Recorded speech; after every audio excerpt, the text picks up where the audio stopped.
Question देखिए क्या है। पहला क्वेश्चन है make haste lest you should not miss the train. No error. यहाँ पे पार्ट ए है, ये बी है, ये सी है और ये डी है और ये है। ठीक, ए बी सी डी और ई पार्ट है। यहाँ पे आपका A B C D E part है, चार, यहाँ पे 5 पार्ट है। अब इसमें किस पार्ट में एरर है आपको ये बताना है। तो देखिए यहाँ पे जो एरर होगा ये वाला पार्ट में एरर होगा, मीन्स कि सी वाले पार्ट में एरर होगा। अब क्या होगा यहाँ पे एरर, ये सुनिएगा। देखिए यहाँ पे नॉट का यूज़ नहीं होगा, नॉट का यूज़ नहीं होगा क्यों? क्योंकि लेस्ट के बाद, ठीक है, लेस्ट के बाद जो होता है नॉट का प्रयोग नहीं होता है। ठीक है, लेस्ट जो होता है अपने आप में एक निगेटिव सेंस देता है। ये क्या देता है? अपने आप में एक निगेटिव सेंस देता है। ठीक, तो यहाँ पे एरर आपको इस तरह से मिलेंगे, या फिर कई बार यहाँ पे शुड से रिलेटेड यहाँ पे शुड हटा दिया जाएगा। Make haste lest you not या you are not miss the train, ऐसे करके भी आपको एरर मिलेंगे। तो याद रखिए लेस्ट अपने आप में निगेटिव है और इसके साथ कभी नॉट नहीं आता है, और लेस्ट के साथ कभी भी आएगा वो क्या आएगा, वो शुड लेकर आएगा। ठीक, लेस्ट के साथ शुड आएगा और ये कभी भी निगेटिव नहीं हो इसके साथ आएगा, क्योंकि ऑलरेडी ये लेस्ट क्या है, अपने आप में निगेटिव है। ठीक, तो पहला क्वेश्चन बहुत इंपॉर्टेंट है, कई बार एसएससी के एग्जाम में पूछा गया। खासकर अगर सीएचएसएल की बात करें, एमटीएस की बात करें, सीजीएल की बात करें, तो कई बार ये जो क्वेश्चन है ये क्वेश्चन रिपीट हुए हैं। तो इस क्वेश्चन को आप देख लीजिएगा ध्यान से। तो याद रखिएगा इसका नियम क्या है, लेस्ट के साथ कभी भी निगेटिव नहीं होता है, मीन्स कि अपने आप में निगेटिव है। दूसरा चीज़ कि लेस्ट के साथ शुड का यूज़ होगा। चलिए आगे बढ़ेंगे नेक्स्ट क्वेश्चन पे। नेक्स्ट क्वेश्चन क्या है कि many of us don't know to swim, many of us don't know to swim at all, no error. अब यहाँ पे ए बी सी डी ई किस पार्ट में एरर है ना, यहाँ पे किस पार्ट में एरर है आपको ये बताना है। तो जो यहाँ पे जो एरर होगा आपका सी वाले पार्ट में एरर होगा। ठीक, क्योंकि टू के पहले हाउ का अगर प्रयोग होगा, ठीक, तो क्योंकि नो के बाद हाउ, यहाँ पे ध्यान रखिएगा, नो के बाद क्या होगा, नो के बाद हाउ वेन वेयर व्हाट आदि में से अर्थ के अनुसार किसी एक का प्रयोग कर इन्फिनेटिव का प्रयोग किया जाता है। ठीक, ध्यान रखिएगा, टू के पहले अगर हाउ की बात की गई, ठीक है, टू के पहले अगर हाउ रहे, ठीक, टू के पहले अगर हाउ रहे तो उसके बाद क्या करना होगा, सॉरी, टू के पहले अगर नो रहे तो क्या करना पड़ेगा आपको, टू के पहले, ठीक है, इस गैप में क्या आपको करना होगा, हाउ का यूज़ करना होगा। ध्यान रखिए टू के पहले हाउ का प्रयोग होगा, टू के पहले क्या प्रयोग होगा, यहाँ पे हाउ का प्रयोग होगा। क्यों? क्योंकि नो के बाद जो होगा यहाँ पे, नो के बाद व्हेन वेयर व्हाट आदि में से अर्थ के अनुसार किसी एक का प्रयोग करते हैं। ठीक, हाउ, यहाँ पे नो हाउ यूज़ कर सकते हैं, नो व्हेन यूज़ कर सकते हैं, वेयर यूज़ कर सकते हैं, व्हाट यूज़ कर सकते हैं। तो ठीक, यहाँ पे अगर बात करें सब, यहाँ पे अगर मीनिंग के अनुसार की बात करें की जाए या अर्थ के अनुसार बात की जाए तो मीनिंग ऑफ अस के साथ don't know how to swim होगा यहाँ पे करेक्ट आंसर। ठीक, तो सी पार्ट में यहाँ पे एरर है, आपको टू के पहले हाउ का यूज़ करना होगा। चलिए नेक्स्ट क्वेश्चन पे आते हैं। नेक्स्ट क्वेश्चन क्या है कि eight last he was married, eight last he was married with a poor girl. तो यहाँ पे देखिए मैरिड, यहाँ पे थोड़ा सा ध्यान रखिए, यहाँ पे कुछ चीज़ नोट आप कर लीजिएगा। ठीक, एक तो होता है मैरिड, मैरिड टू,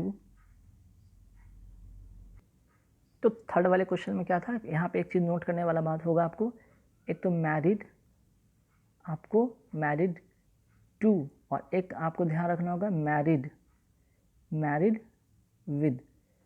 टू की अगर बात की जाए तो यहाँ पे ए वुमेन, वुमेन के साथ अगर होगा तो हम क्या यूज़ करेंगे, मैरिड। ठीक है, वुमेन के साथ यूज़ करेंगे तो मैरिड, और अगर मैन के साथ यूज़ करें तो क्या होगा यहाँ पे मैरिड विद। मैरिड टू होगा वुमेन के लिए, मैरिड विद होगा मैन के लिए।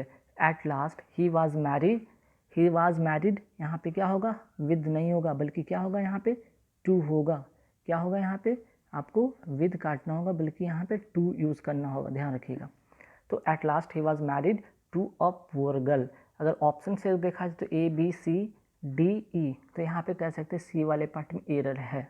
चलिए यहाँ तो बात समझ में आ गया होगा। अब आगे बढ़ेंगे नेक्स्ट क्वेश्चन पे कि he said that she will help me when ever I was in difficulty. तो पहले आपको यहाँ पे ये समझना होगा कि ये जो सेंटेंस है आपका, ये जो सेंटेंस क्या है, इनडायरेक्ट नरेशन में है। इनडायरेक्ट नरेशन में सेंटेंस कैसा है, इनडायरेक्ट नरेशन में है। और इनडायरेक्ट नरेशन की अगर बात की जाए तो विल का क्या चेंज होता है, विल का होता है वुड। तो आपको यहाँ पे चीज़ समझ में आ गया होगा कि he said that she will यहाँ नहीं होगा, बल्कि क्या होगा यहाँ पे, सी वुड होगा। ठीक, करेक्ट जो होगा, she said that she would help me, she would help me when I was in difficulty. ठीक, तो आपको समझ में आ गया कि यहाँ किस पार्ट में एरर है, यहाँ भी सी वाले पार्ट में एरर है। तो चलिए नेक्स्ट क्वेश्चन पे आते हैं। नेक्स्ट क्वेश्चन है यहाँ पे, being a fine day we went out for picnic at Okhla. तो देखिए यहाँ पे क्या, यहाँ पे किस पार्ट में एरर है, तो यहाँ जो एरर है ये पहला वाले पार्ट में एरर है। यहाँ पर आपको क्या करना होगा, इट लगाना होगा, इट बीइंग, ठीक है, इट बीइंग लगाना होगा। और इसको अधिक जानने के लिए आपको एक पार्टिसिपल वाली आप जाके पर्टिकुलर जो हो है उसका चैप्टर उसको पढ़ लीजिएगा। ठीक है, it being a fine day we went out for picnic. Okay, यहाँ पे ये चीज़ होगा, ध्यान रखिएगा। It being a fine day we went out for picnic. तो यहाँ पे जो सब्जेक्ट है उसके, यहाँ पे जो सब्जेक्ट का जो पार्टिसिपल है, यहाँ पे जो सब्जेक्ट का जो पार्टिसिपल है वो एक्टिव में तो ना तो एक्टिव में वो काम कर रहा है ना तो पैसिव में काम कर रहा है। इसलिए इसको, इसके जो अगर इसको करेक्ट करना होगा तो हमें क्या करना होगा, वी के लिए हमको इसके आगे सब्जेक्ट के रूप में हमें इट लगाना होगा सेंटेंस के सब्जेक्ट के आगे। ठीक है, तो यहाँ पे it being a fine day we went out for picnic, ध्यान रखिएगा, being a fine day we went out for picnic. ठीक, वैसे पार्टिसिपल का यहाँ पे बहुत सारे रूल्स हैं, तो आपको ज़्यादा नहीं सोचना, अगर कभी इस तरह का सेंटेंस दिखेगा तो आपको इट आगे लगाना होगा। चलिए, क्योंकि अगर बात एसएससी करें, एमटीएस की करें, सीजर की करें, तो डायरेक्ट आपसे आप रूल बेस्ड क्वेश्चन पूछते हैं। और बैंकिंग की बात करें वहाँ पे कुछ ट्रिकी पूछते हैं, तो बैंकिंग वाले भी देख सकते हैं, ऐसा नहीं है, बैंकिंग में भी कई बार ये हेल्पफुल होते हैं। चलिए अब आगे बढ़ेंगे नेक्स्ट क्वेश्चन पे। नेक्स्ट क्वेश्चन क्या है कि many a man have been working under me. अब किस पार्ट में यहाँ पे गड़बड़ है, ध्यान रखना होगा। सबसे पहले रूल समझिए, मेनी ए मैन, ध्यान रखिए, मेनी ए मैन, तो कहने का मेनी ए, ठीक है, मेनी ए के बाद जो होता है, ठीक, मेनी ए के बाद ध्यान रखिएगा, आफ्टर मेनी ए मीन्स कि मेनी ए के बाद सबसे पहले नाउन की अगर बात करें तो नाउन और एक वर्ब, दोनों क्या होंगे भाई, ये भी सिंगुलर होंगे और ये भी क्या होंगे, सिंगुलर होंगे। चलिए अब आपको समझ में आ गया होगा कि मेनी ए के बाद, मेनी ए के बाद after many a noun always in singular and verb also always in singular. कहने का मतलब मेनी ए के बाद जो होगा नाउन क्या होगा, यहाँ पे देखिए, यहाँ पे ये नाउन है मैन, ये भी क्या है यहाँ पे सिंगुलर है। और यहाँ पे अगर बात करें वर्ब का तो ये भी क्या होगा, यहाँ पे हैव नहीं होगा। ठीक है, यहाँ पे हैव नहीं होगा, बल्कि क्या होगा, यहाँ पे आपको हैज करना होगा, ध्यान रखिएगा। Many a man has been होगा, ना कि हैव बीन होगा। मेनी ए के बाद एक तो यहाँ पे जो नाउन है वो हमेशा सिंगुलर में होगा, और आपका जो वर्ब होगा वो भी हमेशा सिंगुलर में होगा। चलिए नेक्स्ट क्वेश्चन पे आते हैं। नेक्स्ट क्वेश्चन है कि your flat is superior then that of mine in all respects. अब देखिए एक वर्ड हमें यहाँ पे सुपीरियर दिखा, ठीक है, सुपीरियर, ओके। तो सुपीरियर की अगर बात करा जाए, यहाँ पे सुपीरियर की बात किया जाए तो सुपीरियर के साथ देखिए क्या होता है, सुपीरियर के साथ टू का यूज़ होता है। ठीक, सुपीरियर के साथ हम क्या यूज़ करते हैं, टू का यूज़ करते हैं। ऐसे कई सारे वर्ड है जिसके साथ हम टू का यूज़ करते हैं, जैसे सुपीरियर हो गया, इन्फेरियर भी हो गया, ठीक, इन्फेरियर हो गया, बहुत सारे वर्ड है, इन्फेरियर हो गया, एंटेरियर हो गया, पोस्टेरियर हो गया। ठीक, तो कई सारे ऐसे वर्ड हैं जिसके साथ हम क्या लगाते हैं, यहाँ पे उसके साथ जो होगा, जैसे सुपीरियर के साथ टू लगेगा, इन्फीरियर के साथ टू लगेगा, पोस्टीरियर के साथ टू लगेगा। तो यहाँ पे देख लीजिए, यहाँ पे दैन नहीं होगा बल्कि क्या होगा, यहाँ पे टू होगा। ठीक, दैन नहीं होगा बल्कि क्या होगा, यहाँ पे टू होगा, ध्यान रखिएगा आप इसे। चलिए आगे बढ़ेंगे नेक्स्ट क्वेश्चन पे। नेक्स्ट क्वेश्चन है यहाँ पे, I told him the story in details to make him understand it fully. ठीक, यहाँ पे एक चीज़ मिस्टेक हो गया, शायद इट फुली होना चाहिए। ठीक है, यहाँ पे सेंटेंस बिल्कुल सही है, to make him understand it fully. अब देखिए यहाँ पे इन डिटेल से एक वर्ड दिखा आपको कुछ, देखिए यहाँ पे फ्रेजल से रिलेटेड आपको क्वेश्चन एरर देंगे। तो यहाँ पे इन डिटेल्स जो है, इन डिटेल होता, ये क्या है, एक फ्रेज है।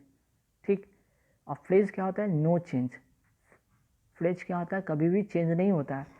उसके अर्थ में इन डिटेल की बात की गई यहाँ पे, तो यहाँ पे जो इन डिटेल है एस लगाया गया जो कि यहाँ पे गलत है, एस जो लगाया गया यहाँ पे गलत है, बल्कि क्या होगा यहाँ पे इन डिटेल सही होगा। यहाँ पे एस जो लगा हुआ है वो गलत है, ठीक है। आई told him the story, in details नहीं होता है क्योंकि इन डिटेल अपने आप में एक फ्रेज है और फ्रेज कभी चेंज नहीं होता है। चलिए आगे बढ़ेंगे नेक्स्ट क्वेश्चन पे कि cattles were grazing in the meadows near our farm. अब देखिए यहाँ पे एक वर्ड कैटल्स दिखा, ठीक। तो कैटल तो अपने आप में प्लूरल है, ठीक है, कैटल अपने आप में प्लूरल है, इसका प्लूरल एस लगाकर अगर हम बनाते हैं इस तो ये गलत हो जाएगा, ठीक है, क्योंकि कैटल अपने आप में प्लूरल है, इसमें एस लगा के हम इसे प्लूरल नहीं बनाते हैं। चलिए नेक्स्ट जो यहाँ पे क्वेश्चन है कि यू आर रियली सीनियर। अब अभी जैसा मैंने आपको बताया था कि सीनियर के साथ क्या लगता है, सीनियर के साथ टू लगता है, दैन का यूज़ नहीं होता है। तो बस इस क्वेश्चन में ज़्यादा कुछ नहीं करना था, you are really senior to me in age. Clear. चलिए अब आते हैं यहाँ पे कुछ फिलर से रिलेटेड क्वेश्चन को देखेंगे। अब देखिए यहाँ पे एक यहाँ पे फिलर जो है ये क्वेश्चन टैग से रिलेटेड है, ठीक, क्वेश्चन टैग से रिलेटेड है और क्वेश्चन टैग का नियम आपको पढ़ लेना चाहिए। इस तरह के अगर फिलर करने हो तो आपको क्वेश्चन टैग के रूल्स पढ़ने होंगे। सबसे पहले कि निगेटिव अगर सेंटेंस है तो उसे पॉजिटिव में चेंज कीजिए, अगर पॉजिटिव सेंटेंस है तो उसे निगेटिव में चेंज कीजिए, ठीक, इस बात पर आपको फोकस करना होगा। अब देखिए यहाँ पे सेंटेंस का यू विल कम, ये क्या है, पॉजिटिव में है, ठीक, ये पॉजिटिव में है तो सेंटेंस क्या होगा, निगेटिव में होगा। तो चलो ये तो होगा नहीं, ऑलरेडी पॉजिटिव में, 3 बच गए निगेटिव में।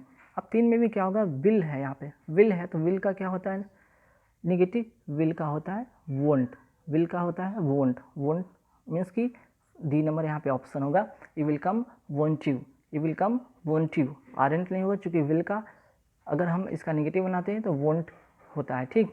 और ये जो सब्जेक्ट है ये सब्जेक्ट आगे आता है, ठीक। अगर यहाँ पे कोई नाम होता, कोई नाउन होता, जैसे राम होता, श्याम होता, तो उसके बदले हम ही, राम, श्याम, मोहन, गीता, सीता, उसके लिए सी, हर लगाते हैं। लेकिन चूँकि यहाँ पे अगर प्रोनाउन रहेगा, ठीक है, प्रोनाउन रहेगा तो अपने जैसे फॉर्म है वही फॉर्म में होगा, यू का यू होगा, ठीक।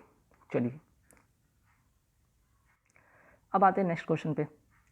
Admission was dash ladies, admission was यहाँ पे क्या होगा, सबसे पहले समझिए रेस्ट्रिक्टेड बाय और रेस्ट्रिक्टेड टू का मतलब, ठीक, रेस्ट्रिक्टेड बाय और रेस्ट्रिक्टेड टू का मतलब। देखिए अब इसके मतलब होता है के द्वारा बाधित, ठीक है, और रेस्ट्रिक्टेड टू का मतलब होता है के लिए आरक्षित, के लिए आरक्षित, ठीक। अब देखिए यहाँ पे अगर बात कीजिए एडमिशन की बात की गई तो एडमिशन जो है लेडीज़ के लिए क्या किया जाता है, बाधित नहीं किया जाता है, बल्कि लेडीज़ के लिए क्या होता है, आरक्षित होता है। तो यहाँ पे आंसर जो होगा आपका बी नंबर होगा, restricted to ladies, admission was restricted to ladies, ना कि लिमिटेड बाय, क्यों लिमिटेड होगा भाई, ठीक है, तो यहाँ पे बी नंबर ऑप्शन होगा। आगे बढ़ेंगे नेक्स्ट सवाल पे। The palace gardens dash to the public on Saturdays and Sundays, ठीक। अब यहाँ पे क्या होगा तो समझिएगा, यहाँ पे ऑलरेडी यहाँ पे बात की गई है कि सबसे पहले अगर बात होगा अगर जनरल फॉर्म में हो, ठीक है, जनरल पर्पस से अगर जनरल पर्पस की बात की जाए तो सेंटेंस क्या होगा, सबसे पहले जो होगा सब्जेक्ट क्या होगा, सिंगुलर होगा, ठीक है, सब्जेक्ट क्या होगा, सिंगुलर होगा और प्रेजेंट में होगा, ठीक, प्रेजेंट में होगा। तो देखिए यहाँ पे ऑप्शन के अनुसार जो होगा ये इज होगा, the palace gardens is open to the public on Saturday and Sundays, okay. चलिए नेक्स्ट क्वेश्चन है। अब देखिए इन क्वेश्चन में यहाँ पे चारों जो ऑप्शन है अपने आप में बहुत ही खास बनाता है। देखिए तीनों का मतलब अगर बोलने के टर्म में लगभग सेम होते हैं। जैसे यहाँ पे एक्सपेक्ट की बात करते हैं, एक्सपेक्ट की बात कर सकते हैं, आशा कर सकते हैं, या हम क्या कर सकते हैं, अनुमान लगा सकते हैं, अनुमान कर सकते हैं, ठीक। एक्सेप्ट का मतलब होता है छोड़कर, किसी चीज़ को छोड़कर, है ना, और एस्पेक्ट मतलब पहलू होता है, किसी चीज़ की पहलू, और एक्सेप्ट मतलब तो आप सभी को पता होगा कि स्वीकार करना होता है। अब यहाँ पे बात की गई I dash you to be home by 8 o'clock। अब मैं क्या करूँगा भाई, आपको आपके घर पर 8 बजे तक क्या करूँगा, आई एक्सपेक्ट कर सकता हूँ कि I expect you to be home by 8 o'clock। मैं आशा कर सकता हूँ कि या अनुमान कर सकता हूँ कि आप 8 बजे तक घर पे होंगे, है ना, 8 बजे तक घर पे ही होते होंगे, ऐसा अनुमान कर सकते हैं। तो ऑप्शन नंबर यहाँ पर डी होगा। चलिए अब आते हैं क्वेश्चन नंबर 15 पे।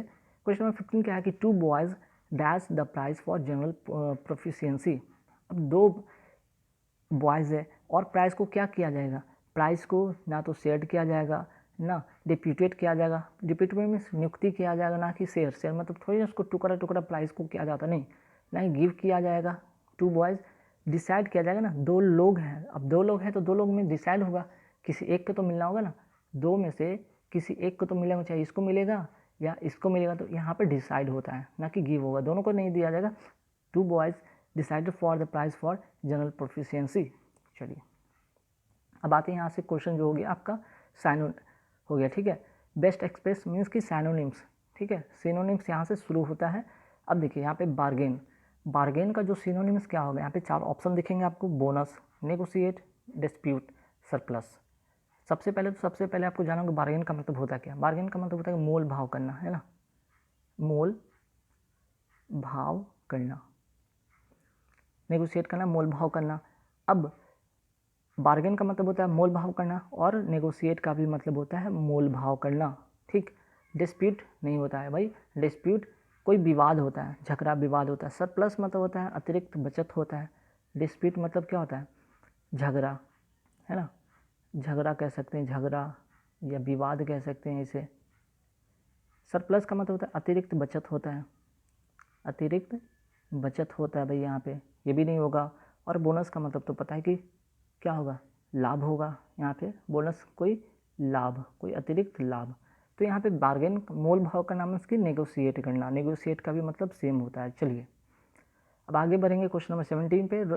रबस्ट, रबस्ट का मतलब होता है जिद्दी, जिद्दी कर सकते हैं या कठोर कर सकते हैं, ठीक, या कठोर कर सकते हैं। अब भाई यहाँ पे क्या होगा, वीक मतलब होता है कमज़ोर, जो कि होगा नहीं, है ना, ये होगा नहीं। थिन मतलब होता है पतला, ये भी नहीं होगा। हैवी मतलब होता है भारी, कोई वस्तु और कोई भारी, ये भी नहीं होगा। बल्कि यहाँ पे ऑप्शन जो होगा सही स्टडी, यहाँ पे ए नंबर ऑप्शन होगा। स्टडी मीन्स जिद्दी कठोर, यहाँ पे कह सकते हैं। उसी तरह रबस्ट का मतलब यहाँ पे होगा जिद्दी कठोर, या एक और मीनिंग अगर जाना तो मजबूत भी इसे कह सकते हैं। चलिए यहाँ तो हो गया। अब आते हैं क्वेश्चन नंबर 18 पे। 18 में है क्या, 18 मतलब सबमिसिव का मतलब होता है कि विनम्र, विनम्र या दब्बू कह सकते हैं कि बहुत आसानी से कोई बात मान लेने वाला, है ना, दब्बू विनम्र, बड़ी बहुत ही सीधा साधा, बहुत ही सीधा साधा। तो यहाँ पे जो होगा सैनो जो होगा इसका वो क्या होगा, डोसाइल। आंसर क्या होगा इसका, डोसाइल। डोसाइल का मतलब भी सेम होता है। बाकी अनिलिक मतलब होता है कि दृढ़ कठोर कह सकते हैं, ठीक है, दृढ़ कह सकते हैं। अष्टम मतलब भी जिद्दी होता है ना, जिद्दी होता है। ऑब्स्टिनेट का मतलब भी जिद्दी होता है। तो डोसाइल का मतलब होता है विनम्र या दब्बू, या फिर कह सकते हैं विनम्र, है ना, सबमिसिव मतलब विनम्र। अब आते हैं क्वेश्चन नंबर 19 पे। सफल, सफल का मतलब क्या होता है भाई, सबसे पहले जानें कि सफल का मतलब होता है लचीला, लचीला, लचीला। अब यहाँ पे ऑप्शन है आपके सामने 4 ऑप्शन, क्या होंगे, तो आंसर होगा फ्लेक्सिबल। फ्लेक्सिबल का मतलब भी होता है लचीला। बाकी रिजिड मतलब होता है हार्ड, मतलब रिजिड मतलब भी कठोर होता है, हार्ड मतलब भी कठोर होता है, राउंड मतलब गोल गोल, कुछ ऐसा होता नहीं है। करेक्ट आंसर होगा सी। अब आते हैं एफ्लुएंट। एफ्लुएंट का मतलब क्या होता है, धनी, ठीक, एफ्लुएंट का मतलब होता है धनी। और यहाँ पे इसका करेक्ट मीनिंग होगा वेल्दी। वेल्दी का मतलब भी होता है सेम, इसका भी मतलब होता है धनी। तो आपका आंसर होगा यहाँ पे डी नंबर ऑप्शन। बाकी प्रेशस का मतलब क्या होता है, कीमती, है ना, कीमती होता है। बेनिवोलेंट का मतलब उदार होता है, दयालु कहिए, उदार कहिए। फ्रेंडली का मतलब क्या होता है, अनुकूल कह सकते हैं, अनुकूल या मित्रवत, है ना। प्रेशस का मतलब कीमती, बेनिवोलेंट का मतलब उदार या विनम्र या दयालु। फ्रेंडली का मतलब होता है अनुकूल या मित्रवत या अच्छा वेल्दी जो होगा धनी। तो करेक्ट आंसर होगा यहाँ पर डी नंबर ऑप्शन बी। चलिए अब आते हैं अपोजिट। यहाँ पे देखेंगे अपोजिट, अपोजिट यहाँ पे क्या होगा मीनिंग। ऑथेंटिक का मतलब होता है, ऑथेंटिक का मतलब होता है प्रमाणिक, प्रमाणिक। प्रमाणिक मतलब कोई वैध होना चाहिए, कोई प्रामाणिक होना चाहिए। तो आंसर जो होगा इसका अपोजिट।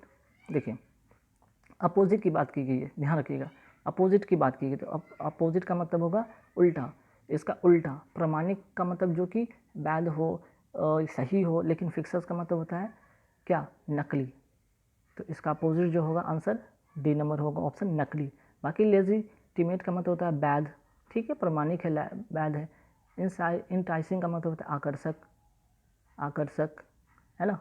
डेयरिंग का मतलब तो पता है कि सबको कि साहसी होता है। चलिए आगे बढ़ेंगे क्वेश्चन नंबर 22 पे। अब देखिए 22 का मतलब चूज़, चूज़ का मतलब क्या भाई, चुनना, सेलेक्ट करना ना, सेलेक्ट करना, या हम इसे कहेंगे सेलेक्ट करना। तो सेलेक्ट का अपोजिट क्या होगा, रिजेक्ट करना, ठीक। बाकी वांट का मतलब पता है कमी होता है, एक मीनिंग यहाँ से नोट कर लीजिए। डिसलाइक मतलब कि नापसंद करना, और डिजायर मतलब होता है इच्छा। चलिए अब बढ़ेंगे 23 पे। 23 का क्या होगा मीनिंग, जक्स्टा पोजिशन का मतलब होता है नज़दीक, नज़दीक कोई वस्तु को रखा हुआ होता है आसपास में, उसको कहते हैं जक्स्टा पोजिशन। तो इसका अपोजिट जो होगा 23 का, वो होगा क्या यहाँ पे, 23 का होगा रिमोटनेस, मीन्स कि नज़दीक नहीं बल्कि दूर में कोई चीज़ रखा हुआ। बाकी सेपरेशन का मतलब किसी चीज़ को सेपरेट कर देना, अलग अलग कर देना, दो भागों में बांट देना, ठीक, एक जगह नहीं होना बल्कि दो भागों में बांट देना। टर्मिनेशन का मतलब होता है समाप्ति, और प्रॉक्सिमिटी का मतलब होता है नज़दीकी, ठीक, इसका मतलब होता है नज़दीकी। तो ये तो होगा नहीं, तो आंसर जो होगा इसका अपोजिट में रिमोटनेस, नज़दीक का होता है यहाँ पे दूरी कह सकते हैं, रिमोटनेस मतलब दूरी, और जक्स्टापोजिशन का मतलब नज़दीकी, ठीक।